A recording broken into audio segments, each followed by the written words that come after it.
ಶ್ರೀಗುರುಭ್ಯೋ ನಮಃ ಹರಿ ಓಂ. ಶ್ರುತಿಸ್ಮೃತಿಪುರಾಣಾನಾಂ ಆಲಯಂ ಕರುಣಾಲಯಂ ನಮಾಮಿ ಭಗವತ್ಪಾದಶಂಕರಂ ಲೋಕಶಂಕರಂ. ನಮಃ ಶ್ರೀ ಶಂಕರಾಚಾರ್ಯ ಗುರುರಾಜಾಯ ತೇಜಸೇ ಅದ್ವೈತಾಮೃತತೃಪ್ತಾಯ ಬ್ರಹ್ಮನಿಷ್ಠಾಯ ವೇಧಸೇ. ನಮೋ ನಮಃ ಶಂಕರಪಾದುಕಾಭ್ಯಾಂ. ವಂದೇ ತಂ ಸಚ್ಚಿದಾನಂದಂ ಯತಿವರ್ಯಂ ಮಹಾಮತಿಂ ವೇದಾಂತಸಾರಜ್ಞಂ ಸದ್ಗುರುಂ ಪ್ರಣತೋಸ್ಮ್ಯಹಂ. ಶ್ರೀಗುರುಂ ಪ್ರಣತೋಸ್ಮ್ಯಹಂ. ಸದಾಹಂ ಸಂಪ್ರದಾಯಜ್ಞಂ ಸಂಯಮೀಂದ್ರಂ ಸದಾಶ್ರಯಂ ಸದ್ಗುರುಂ ಸಚ್ಚಿದಾನಂದಂ ಸದಾಚಾರಂ ಸಮಾಶ್ರಯೇ. ಶ್ರೀಮಚ್ಛಂಕರ ಭಗವತ್ ಪೂಜ್ಯಪಾದ ಮಹಾಸದ್ಗುರುಭ್ಯೋ ನಮಃ. ಶ್ರೀ ಶ್ರೀ ಸಚ್ಚಿದಾನಂದೇಂದ್ರ ಸರಸ್ವತೀ ಸದ್ಗುರುಪಾದುಕಾಭ್ಯಾಂ ನಮಃ. ನಮೋ ನಮಃ ಶಂಕರಪಾದುಕಾಭ್ಯಾಂ. ಶಂಕರ ಭಾನು ಚಾನಲ್ ವೀಕ್ಷಕರಾದ ತಮ್ಮೆಲ್ಲರಿಗೂ ಇಂದಿನ ಕಾರ್ಯಕ್ರಮಕ್ಕೆ ಹೃತ್ಪೂರ್ವಕವಾದ ಸ್ವಾಗತಗಳನ್ನು ಕೋರುತ್ತಾ ಇದೀಗ ಕಾರ್ಯಕ್ರಮವನ್ನು ಪ್ರಾರಂಭ ಮಾಡೋಣ. ವೇದಾಂತ ಶಾಸ್ತ್ರದಲ್ಲಿ ಉಪದಿಷ್ಟವಾಗಿರುವ ತತ್ವ ಪರಂಬ್ರಹ್ಮ ತತ್ವ. ಪರಂಬ್ರಹ್ಮ ತತ್ವವು ನಿರ್ಗುಣವಾಗಿದೆ, ನಿರುಪಾಧಿಕವಾಗಿದೆ, ನಿರ್ವಿಶೇಷವಾಗಿದೆ.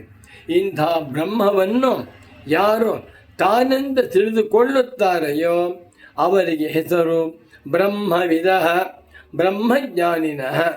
ಅವರಿಗಾಗುವ ಫಲ ಬ್ರಹ್ಮಪ್ರಾಪ್ತಿ.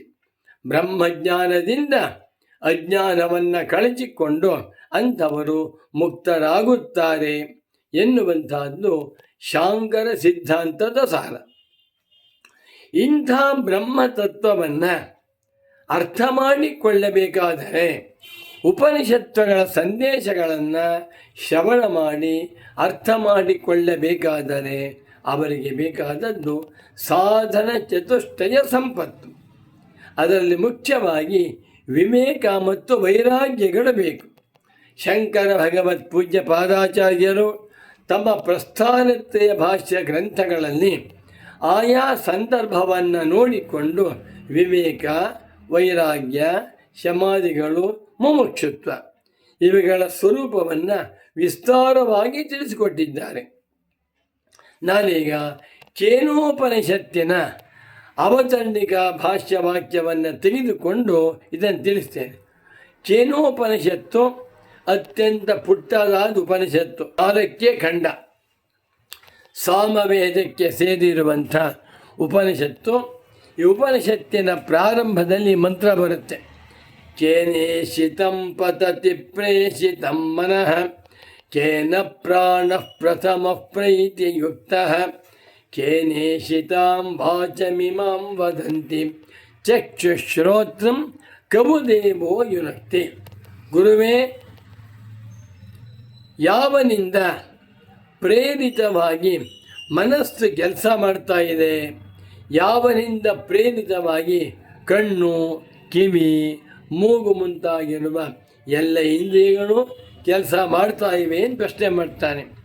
ಹಾಗೆ ಪ್ರಶ್ನೆ ಮಾಡುವಂಥ ಶಿಷ್ಯ ಯಾರು, ಹೇಗಿರಬೇಕು ಎನ್ನುವುದನ್ನು ಭಗವತ್ಪಾದ ಶಂಕರಾಚಾರ್ಯರವರು ಪ್ರಾರಂಭದಲ್ಲಿ ಬರೆದಿದ್ದಾರೆ. ದೃಷ್ಟಾದೃಷ್ಟೇಭ್ಯಃ ಬಾಹ್ಯ ವಿಷಯ ಸಾಧನ ಸಾಧ್ಯೇಭ್ಯಃ ವಿರಕ್ತಸ್ಯ ಪ್ರತ್ಯಗಾತ್ಮ ವಿಷಯ ಬ್ರಹ್ಮ ಜಿಜ್ಞಾಸಾ ಸಂಭವತಿ. ಯಾವಾತನು ಈ ದೃಷ್ಟಾದೃಷ್ಟ ವಿಷಯ ಭೋಗಗಳಿಂದ ವಿರಕ್ತನಾಗಿದ್ದಾನೆಯೋ, ಯಾವನಿಗೆ ಸಾಧನ ಸಾಧ್ಯಗಳಿಂದ ವೈರಾಗ್ಯ ಬಂದಿದೆಯೋ, ಮಾಡಿ ಪಡೆಯುವುದು ಸಾಕು. ಇಂಥ ಕರ್ಮವನ್ನು ಮಾಡು, ಇಂಥ ಫಲವನ್ನು ಹೊಂದು ಅಂತ ಹೇಳ್ತಾ ಇದೆ. ಅವೆಲ್ಲವೂ ಅನಿತ್ಯ ಎಂದು ತಿಳಿದುಕೊಂಡು ಯಾವಾತನು ವಿರಕ್ತನಾಗಿ ಬಂದಿದ್ದಾನೆಯೋ ಅಂಥ ವೈರಾಗ್ಯ ಚಕ್ರವರ್ತಿಗೆ ಪ್ರತ್ಯಗಾತ್ಮ ವಿಷಯ ಜಿಜ್ಞಾಸ, ಪ್ರತ್ಯಗಾತ್ಮನನ್ನು ತಿಳಿದುಕೊಳ್ಳಬೇಕು ಎನ್ನುವಂಥ ಆಶೆ ಹುಟ್ಟುತ್ತದೆ ಎಂದರು. ಅಂಥ ಜಿಜ್ಞಾಸು ಯಾರೆಂದರೆ ಕಶ್ಚಿತ್ ಮುಮುಕ್ಷು ಗುರುಂ ಬ್ರಹ್ಮನಿಷ್ಠಂ ವಿಧಿವತ್ ಉಪೇತ್ಯ ಪ್ರತ್ಯಗಾತ್ಮ ವಿಷಯಾದನ್ಯತ್ರ ಶರಣಮಪಶ್ಯನ್ ಅಭಯಂ ನಿತ್ಯಂ ಶಿವಂ ಅಚಲಂ ಅಮೃತಂ ಇಚ್ಛನ್ ಪಪ್ರಚ್ಛ. ಈ ಪ್ರಶ್ನೆ ಮಾಡಬೇಕಾದರೆ ಕೇನೇಷಿತಂ ಪತತಿ ಪ್ರೇಷಿತಂ ಮನಃ, ಜಡವಾಗಿರುವ ಅಚೇತನವಾದ ಅನಾತ್ಮವಾದಂಥ ಮನಸ್ಸು ಎಲ್ಲ ಕಡೆ ಹೋಗ್ತಾ ಇದೆ. ಹೋಗಬೇಕಾದರೆ ಅದಕ್ಕೆ ಶಕ್ತಿ ಯಾರಿಂದ ಬಂದದ್ದು ಅಂತ ಕೇಳ್ತಾ ಇದ್ದಾನೆ. ಹೀಗೆ ಕೇಳಬೇಕಾದರೆ ಆ ಶಿಷ್ಯ ಎಂಥವನಪ್ಪ ಅಂತಂದರೆ ಮುಮುಕ್ಷವಾಗಿದ್ದಾನೆ ಮೊಟ್ಟಮೊದಲಿಗೆ. ಮತ್ತು ಅನ್ಯತ್ರ ಪ್ರತ್ಯಗಾತ್ಮ ವಿಷಯಾತ್ ಶರಣಮಪಶ್ಯನ್, ಪ್ರತ್ಯಗಾತ್ಮನನ್ನು ತಿಳಿಯದೆ ಹೋದರೆ, ನನ್ನ ಒಳಗಿರುವಂಥ ಸಾಕ್ಷ್ಯ ಸ್ವರೂಪನಾದ ಆತ್ಮನನ್ನು ಅರ್ಥ ಮಾಡಿಕೊಳ್ಳದೆ ಹೋದರೆ ನನಗೆ ಅಭಯ, ನಿತ್ಯ, ಶಿವ, ಅಚಲ, ಅಮೃತವಾಗಿರುವ ಶಾಂತಿ ದೊರಕಲಾರದು. ದುಡ್ಡಿನಿಂದ, ಅಧಿಕಾರದಿಂದ, ಕೀರ್ತಿಯಿಂದ, ಆಡಂಬರದಿಂದ, ಆಸ್ತಿಯಿಂದ ಯಾತರಿಂದಲೂ ಶಾಂತಿ ಇಲ್ಲ. ತೇಷಾಂ ಶಾಂತಿ ಶಾಶ್ವತಿ ನೇತರೇಶಾಂ. ಆ ಶಾಂತಿಗೆ ಹೆಸರು ಮೋಕ್ಷ. ಆ ಮೋಕ್ಷ ಹೇಗಿದೆ? ಅಭಯ ಸ್ವರೂಪವಾಗಿದೆ. ಮೋಕ್ಷದಲ್ಲಿ ಭಯವೇ ಇಲ್ಲ. ಮೋಕ್ಷವು ನಿತ್ಯವಾಗಿದೆ. ಮೋಕ್ಷವು ಮಂಗಳ ಸ್ವರೂಪವಾಗಿದೆ. ಮೋಕ್ಷವು ಅಚಲವಾದದ್ದು, ಅಮೃತ ಸ್ವರೂಪವಾದದ್ದು ಮೋಕ್ಷ. ಇಂಥ ಮೋಕ್ಷ ಬೇಕಾದರೆ ಪ್ರತ್ಯಗಾತ್ಮಜ್ಞಾನದಿಂದಲೇ ಸಾಧ್ಯ. ಬ್ರಹ್ಮಜ್ಞಾನದಿಂದಲೇ ಮೋಕ್ಷವೇ ಹೊರತು ನ ಕರ್ಮಣ ನ ಪ್ರಜೆಯ ನ ಧನೇನ ಎನ್ನುವ ನಿರ್ಣಯವನ್ನು ಮಾಡಿಕೊಂಡು ಆ ಜಿಜ್ಞಾಸುವಾಗಿರುವಂಥ ಶಿಷ್ಯನು ಬ್ರಹ್ಮನಿಷ್ಠರಾದ ಗುರುಗಳ ಸನ್ನಿಧಾನಕ್ಕೆ ಬಂದು ಪ್ರಶ್ನೆ ಮಾಡ್ತಾ ಇದ್ದಾನೆ ಎಂದು ಬರೆದಿದ್ದಾರೆ. ಇದನ್ನೇನು ಗೊತ್ತಾಗುತ್ತೆ ಅಂದರೆ, ನಮಗೆ ಅಭ್ಯುದಯ ಬೇಕೋ ಮೋಕ್ಷ ಬೇಕೋ?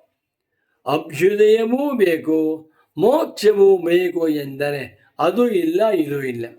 ಯಾರು ವೇದಾಂತಗಳನ್ನು ಓದಬೇಕು ಅಂತ ಹೊರಟಿದ್ದಾರೋ, ವೇದಾಂತಾಧ್ಯಯನ ಮಾಡಿ ವೇದಾಂತ ಸಂದೇಶಗಳನ್ನು ಅರ್ಥ ಮಾಡಿಕೊಂಡು ಮೋಕ್ಷವನ್ನೇ ಹೊಂದಬೇಕು ಅಂತ ಮಾಡಿಕೊಂಡಿದ್ದಾರೋ ಅಂಥ ಮುಮುಕ್ಷುಗಳ ಮನಸ್ಸಿನಲ್ಲಿ ಸ್ಥಿರವಾಗಿರುವಂಥ ಸಂಕಲ್ಪವಾಗಬೇಕು. ನನಗೆ ಮೋಕ್ಷವೇ ಬೇಕು, ಪುನರ್ಜನ್ಮ ಬೇಡ, ಈ ಆರೋಗ್ಯ, ಐಶ್ವರ್ಯ, ಹಣ, ಅಧಿಕಾರ, ದೀರ್ಘಾಯುಷ್ಯ ಯಾವುದೂ ಬೇಡ, ನನಗೆ ಬೇಕಾದದ್ದು ಮೋಕ್ಷ. ಮೋಕ್ಷವೆಂದರೇನು? ಪರಮಾನಂದ ಸ್ಥಿತಿ, ಪರಮ ಶಾಂತಿಯೇ ಬೇಕು. ಈ ಪರಮ ಶಾಂತಿಗೆ ಸಾಧನ ಅದ್ವಯಾತ್ಮಜ್ಞಾನ, ಪ್ರತ್ಯಗಾತ್ಮಜ್ಞಾನ. ಪ್ರತ್ಯಗಾತ್ಮಜ್ಞಾನ ಒಂದನ್ನು ಬಿಟ್ಟು, ಬ್ರಹ್ಮಜ್ಞಾನ ಒಂದನ್ನು ಬಿಟ್ಟು ಉಳಿದ ಯಾವುದರಿಂದಲೂ ಮೋಕ್ಷ ದೊರಕುವುದಿಲ್ಲ ಎನ್ನುವ ನಿಶ್ಚಯ ಜ್ಞಾನವನ್ನು ಮಾಡಿಕೊಂಡು ಇಂಥ ಬ್ರಹ್ಮಜ್ಞಾನ ಪ್ರಾಪ್ತಿಗಾಗಿ ಅಂಥ ಮುಮುಕ್ಷ ಸಾಧಕರು, ಜಿಜ್ಞಾಸು ಸಾಧಕರು ತದ್ವಿಜ್ಞಾನಾರ್ಥಂ ಸ ಗುರುಮೇವಾಭಿಗಚ್ಚಿ, ಸದ್ಗುರುಗಳ ಹತ್ತಿರಕ್ಕೆ ಹೋಗಬೇಕು. ಸದ್ಗುರುಗಳ ಸನ್ನಿಧಾನಕ್ಕೆ ಹೋಗಿ ತದ್ವಿಧಿ ಪ್ರಣಿಪಾತೇನ ಪರಿಪ್ರಶ್ನೇನ ಸೇವೆಯ ಉಪದೇಕ್ಷ್ಯಂತಿ ತೇ ಜ್ಞಾನಂ ಜ್ಞಾನಿನ ತತ್ವದರ್ಶನ ಎನ್ನುವಂತೆ ಜ್ಞಾನಿಗಳಿಗೆ ನಮಸ್ಕಾರವನ್ನು ಮಾಡಿ ಜ್ಞಾನಿಗಳ ಸೇವೆಯನ್ನು ಮಾಡುತ್ತಾ ಆ ಬ್ರಹ್ಮಜ್ಞಾನಿಗಳ ಉಪದೇಶಾಮೃತವನ್ನು ಶ್ರವಣ ಮಾಡುತ್ತಾ ಬಂದರೆ ಅದರಿಂದ ಬ್ರಹ್ಮಜ್ಞಾನ ಉಂಟಾಗುತ್ತದೆ. ಬ್ರಹ್ಮಜ್ಞಾನದಿಂದಲೇ ಅವಿದ್ಯಾ ನಿವೃತ್ತಿ, ಬ್ರಹ್ಮಜ್ಞಾನದಿಂದಲೇ ದುಃಖ ನಿವೃತ್ತಿ, ಬ್ರಹ್ಮಜ್ಞಾನದಿಂದಲೇ ಪರಮಾನಂದ ಪ್ರಾಪ್ತಿ, ಪರಮಶಾಂತಿ ಪ್ರಾಪ್ತಿ, ಮೋಕ್ಷ ಪ್ರಾಪ್ತಿ ಎಂದು ಮಾಡಿಕೊಂಡು ಉತ್ತಮೋತ್ತಮನಾಗಿರುವಂಥ ಸಾಧಕ ಬ್ರಹ್ಮನಿಷ್ಠನಾದ ಗುರುವಿನ ಬಳಿಗೆ ಬಂದು ಪ್ರಶ್ನೆ ಮಾಡುತ್ತಿದ್ದಾನೆ. ಏನಂತ? ಕೇನೇಷಿತಂ ಪತತಿ ಪ್ರೇಷಿತಂ ಮನಃ. ಮನಸ್ಸು, ಇಂದ್ರಿಯಗಳು ಎಲ್ಲವೂ ಜಡವಾಗಿವೆ. ತಮ್ಮ ತಮ್ಮ ಕೆಲಸ ಕಾರ್ಯಗಳನ್ನು ಮಾಡುತ್ತೇವೆ.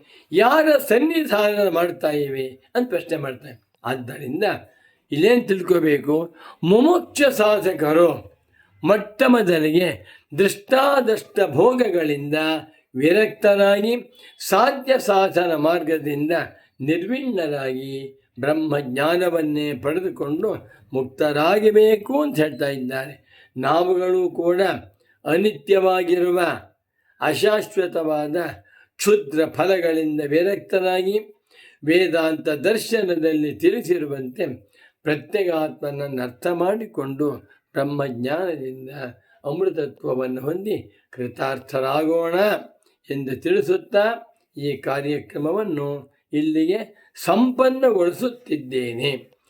ನಮೋ ನಮಃ ಶಂಕರ ಪಾದುಕಾಭ್ಯಾಂ. ಓಂ ಶಾಂತಿ ಶಾಂತಿ ಶಾಂತಿ.